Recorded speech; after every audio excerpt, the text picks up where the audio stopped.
Hi, this is Brian. Welcome back to another Optimize Plus One. In our last number of plus ones, we've been having fun swimming in and out of the Atomic Habits pool. Most recently, we had fun measuring Michael Phelps's inseam and noticing the fact that it perfectly matched the domain he chose to dominate. Does your soul inseam fit your life? Today, we're finally ready to get down to the nuts and bolts of creating great habits.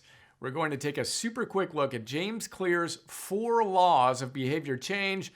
Then we'll spend a day applying those laws to building a good habit, and then another day applying those laws to breaking a bad habit. Drum roll, please. The 4 laws of behavior change are based on the 4 keys to building habits. James basically, brilliantly, extends Charles Duhigg's model we discuss in our notes on the power of habit. Here's how James describes the habit loop.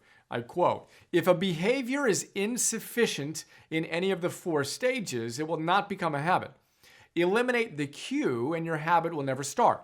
Reduce the craving and you won't experience enough motivation to act.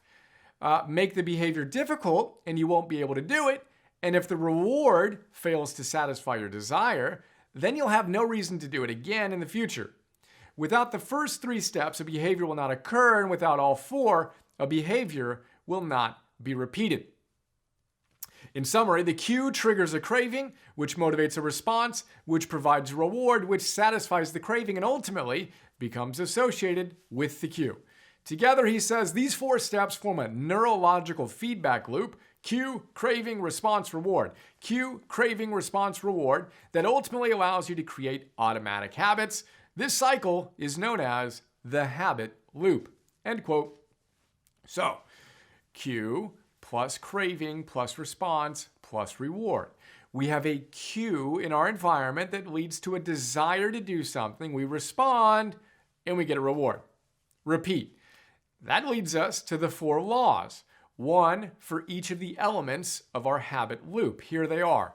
How to create a good habit, how to break a bad habit. The first law, we've got a little grid in our plus one on the site in the app. The first law is cue related. You need to make it obvious if you want to create a good habit, and you need to make it invisible if you want to break the habit. Obvious or invisible. The second law is associated with craving. You need to make that habit attractive for the good stuff and unattractive for the bad stuff. Third law is related to response. You need to make it easy for the good stuff and make it difficult for the bad stuff. And then the 4th law is related to reward. Make it satisfying or unsatisfying. So, want to create a good habit? Well, make it obvious, make it attractive, make it easy, make it satisfying. Want to break a bad habit? Do the opposite. Make it invisible, make it unattractive, make it difficult, make it unsatisfying. That's all for today. That's a lot for today, but that's all for today. With that, what's a habit you want to build in your life? Is today a good day to put the laws to work on it?